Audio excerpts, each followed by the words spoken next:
Okay, so assuming this is the start of the next video, I've just finished replacing the blocking capacitors for the output tubes. Doesn't seem to have corrected the output imbalance in the set, and then I just did a test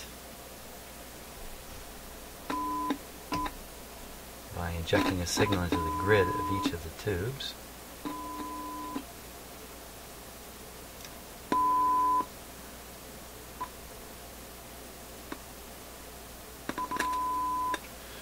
This one sounds a little low, a little quiet.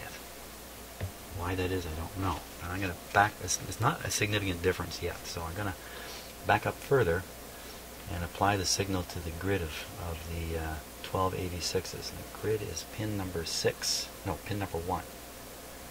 Pin number 1 on the 1286s. And again, I'm not exactly sure what to expect. That's what makes this so much fun. Okay. So, show me pin number 1.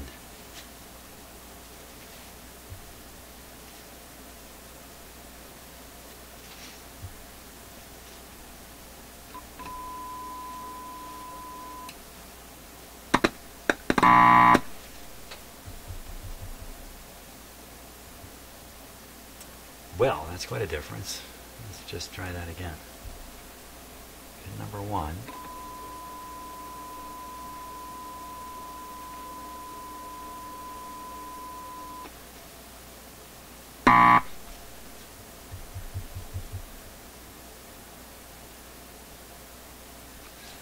Okay, let's go pin, there's 2 more of these. There's one up here. This might be loud. And there's one. Right.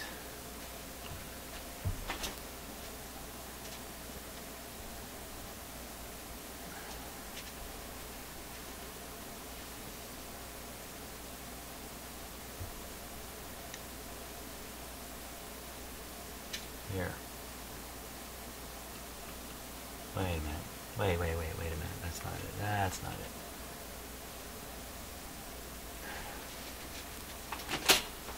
Excuse my head. Pin number 1 is way up in here.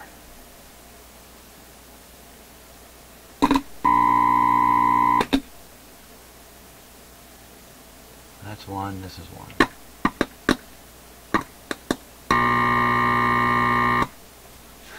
Make sure the volume levels are balanced. They are. Both set the same. Try that one more time.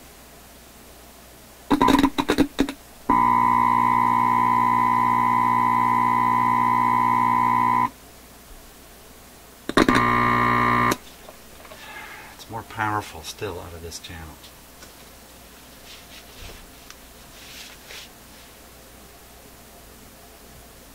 Well, you know what? There's a bunch more paper capacitors sitting here. I think they're next on the list. Well, I gotta go rest my neck here. Yeah. Okay, and for all you capacitor haters, you're probably yelling, "Hey, I told you so." But once again, I really like to do this on the basis of some kind of logical. Like, I like to discover what's wrong in these things. So let's just see this.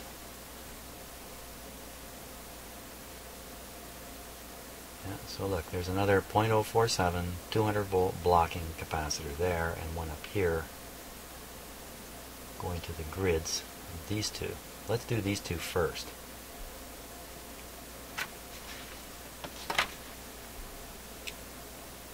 So that's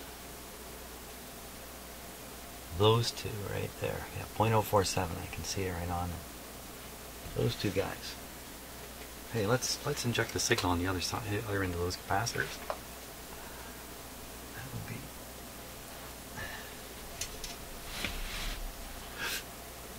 Okay, right here.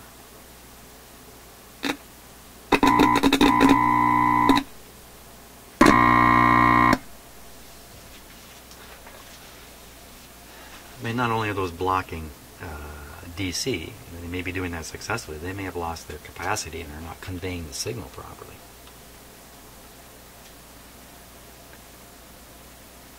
I do have to go and stretch my neck.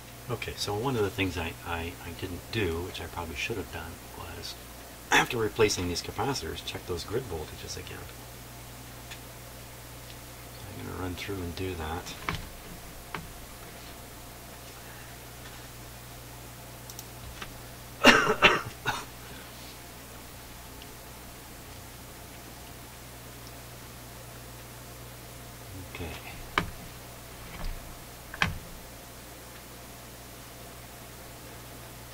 I just turned the set on, just give me a moment. Should be okay now. So from cathode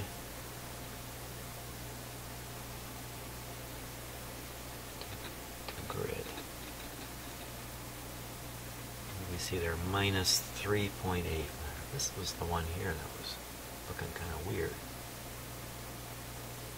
Minus 4. That's a little better.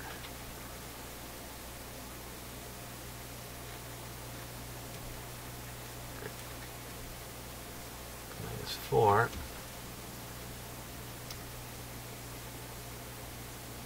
Oh.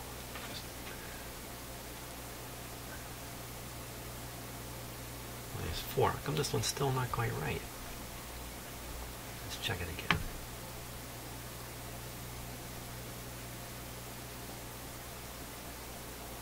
Oh yeah, minus 4. Good. So changing those capacitors certainly helped the situation. No doubt about that. Even if it didn't solve the problem with that. Excuse me. Why don't we do something similar over here with these guys? Since I have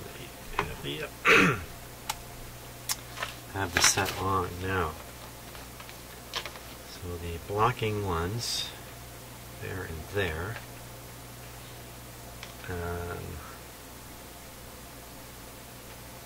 Same basic deal. Cathode to grid, pin 2 to 1. Same deal. Only this, yeah, 2 to 1. 2 being the cathode.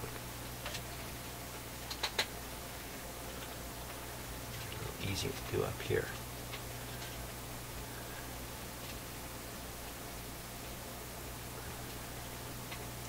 2 to 1.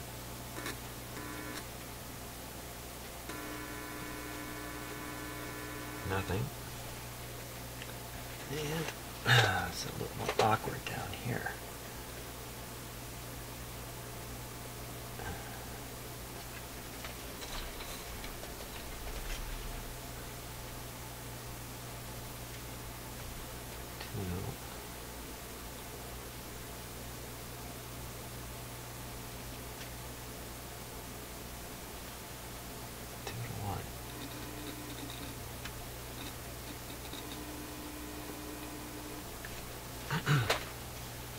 Nothing at all.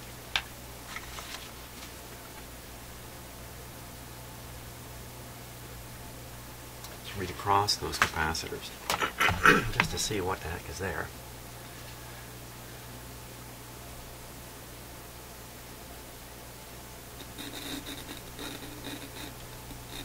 Nothing. Not quite what I was expecting.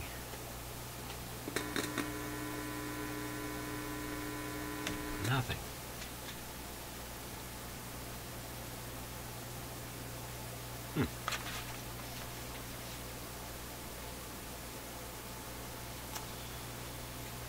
It's after the volume control, so maybe there's a blocking capacitor back here somewhere that's helping out the situation. Anyway, I don't think you really want DC flowing through the volume control. That makes them very noisy. That's usually an issue in itself. Pin 7 is the plate. Let's look at the plate voltage on all those tubes.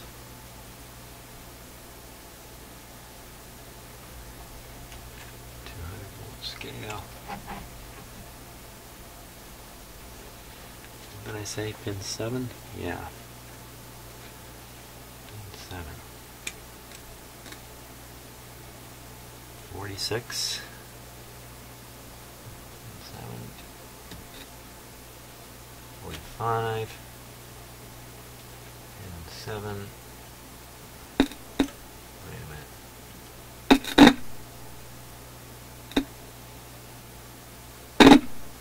Hey.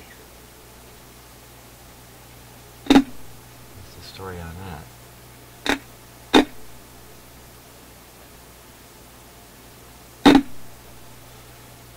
You know, one thing I didn't do, I didn't pull all the tubes out. Yes, I have pulled these tubes out. I pulled these tubes out and tested them.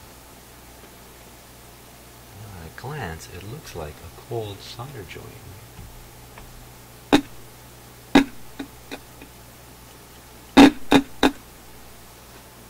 That's not too good.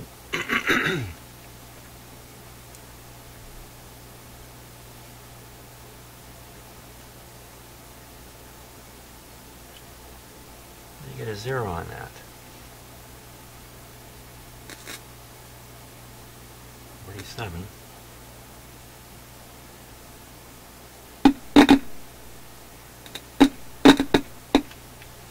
Huh.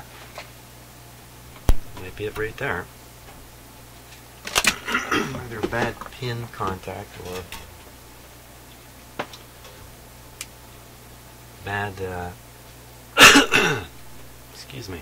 Sorry, I'm coughing into my microphone.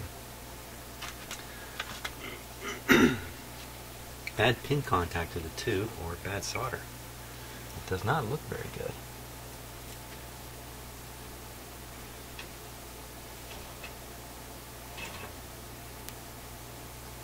I read the reviews on this soldering iron, not very good.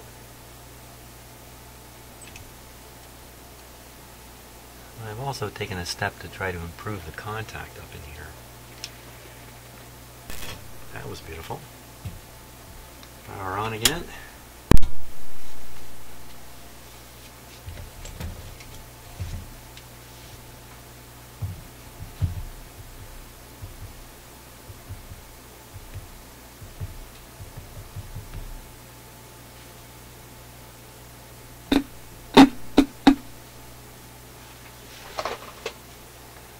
You know what, that is one of my solder jobs.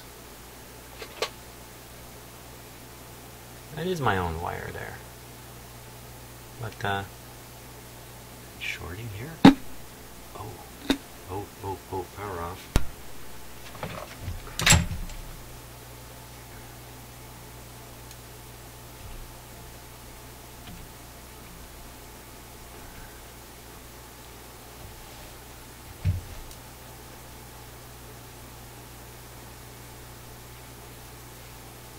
I do have a rubber protection sleeve going right around there.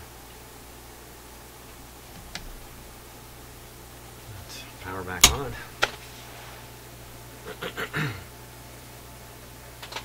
Just for interest's sake. Let's see if any... Oh, what was that?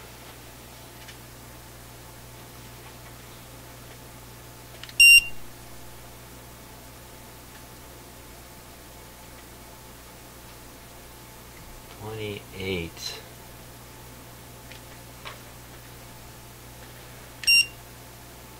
$21.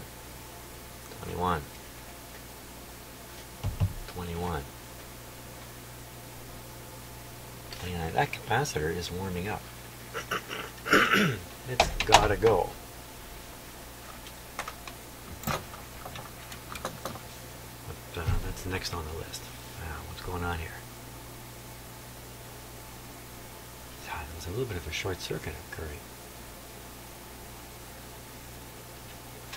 Probably when I soldered it, there was enough heat to distort the rubber protector. Now, I gotta go back to injecting signals and see if that just resolved the situation here. First of all, check and make sure it's still producing a tone. Yes, it is. Oh, why don't we stick the tone right into the input up here?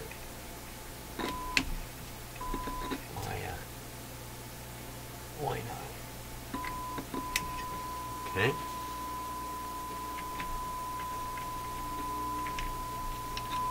Just moving the tone controls around in case there's something weird going on with those. No. Okay, I'll bring up one channel. Okay, that's 4. 4 on this one.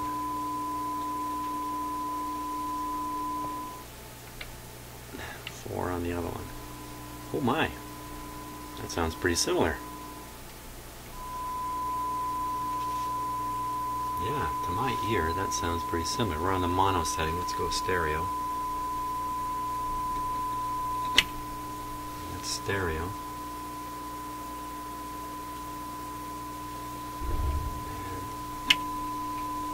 And that's reverse. Something going on there. Louder, louder. That could be because I don't have the volume controls balanced out here. Let's make sure they are. Yes, they are.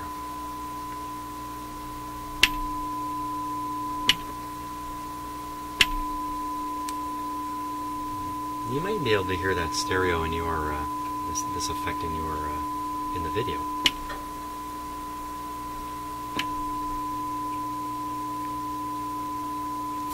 That's interesting. Flipping the reverse switch and it seems to put the stronger signal back and forth. Where is that reversing switch? Where, oh where? Here it is, here I think. Yikes. Okay, I gotta study this for a bit. Okay, so that stereo switch is ahead of the amplifier, of course. It's way up here somewhere. Somewhere else in the circuit.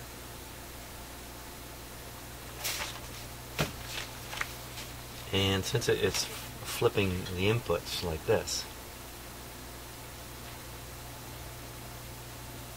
why would that change the tone or the volume between channels? Only because what's being presented is already out of balance.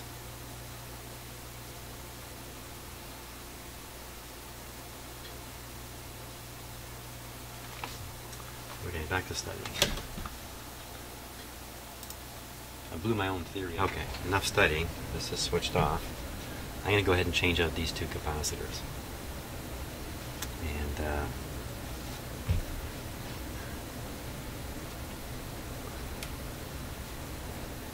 I'll think a little less this time and do a little more.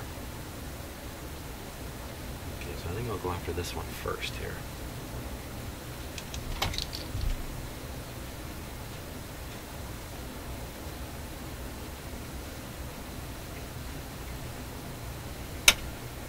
Brown, blue. Pin number 1. And this is just going up to this terminal here. Yeah, I got it installed pretty tight in there.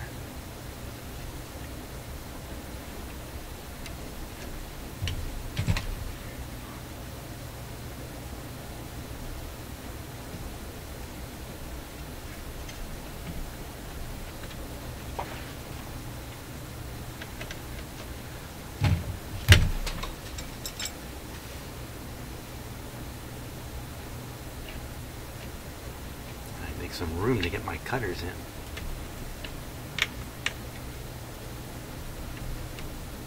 Oh, huh. Who needs cutters?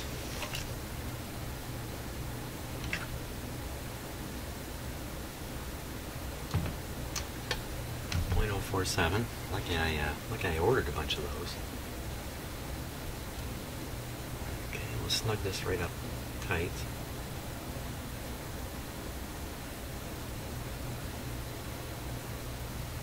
Pretty tight, maybe not quite as tight.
other guy.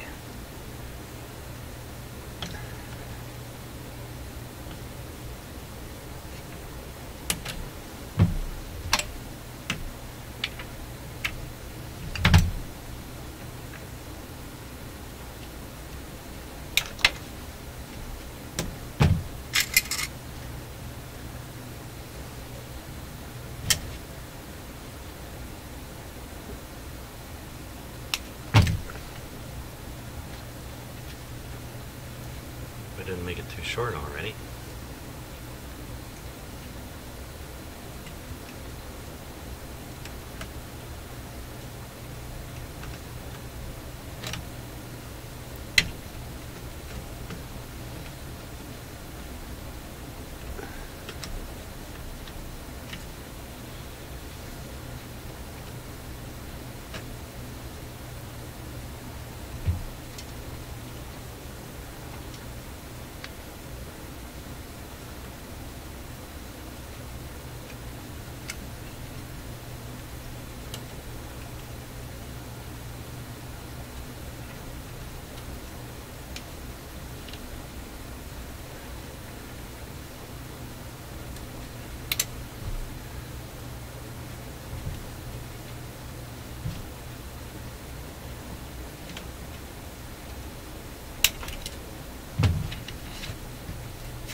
Okay, Mr. Soldering Iron.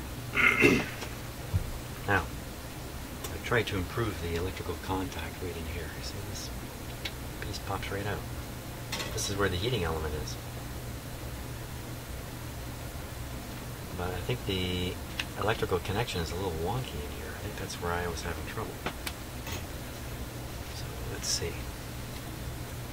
And that's not a good sign if on your first usage you have to start monkeying around with it.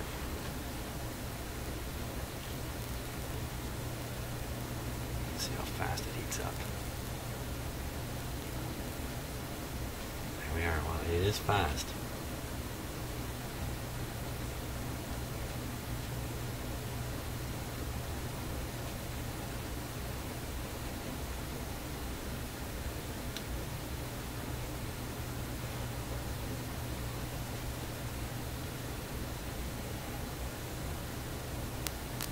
See how hot it's gotten. It's really smoking this time.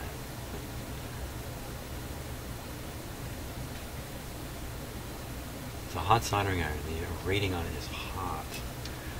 900, I think. That's pretty crazy.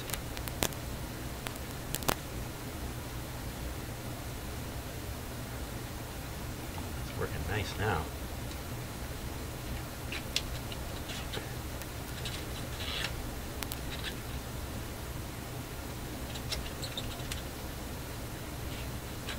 I'll have to be the thermostat on it.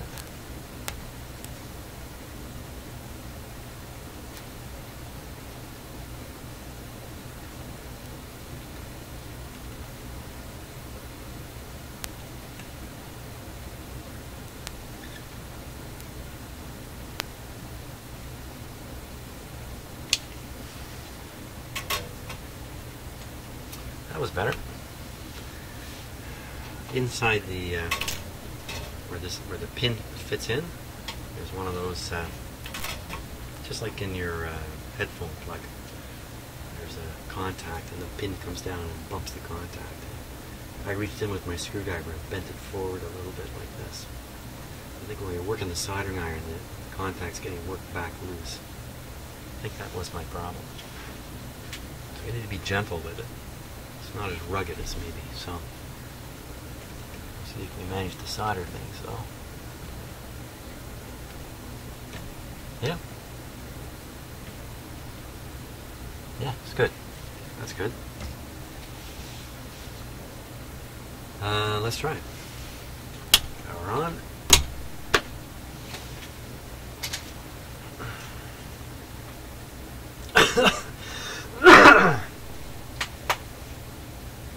I like how fast that thing heats up. That's great. They don't have to have it on all the time. Just turn turn it on when I need to, right when I need it. There's the tone.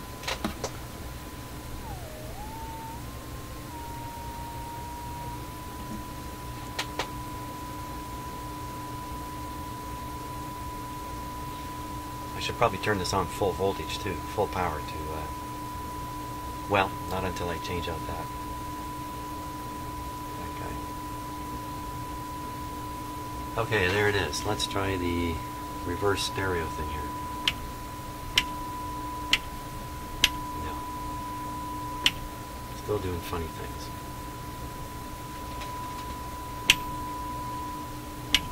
It's definitely throwing it back and forth. So that means the signal coming into this switch I'm flipping is already out of balance. If I go to mono, now that's hard for me to tell, but that's probably quite balanced, I'll bet.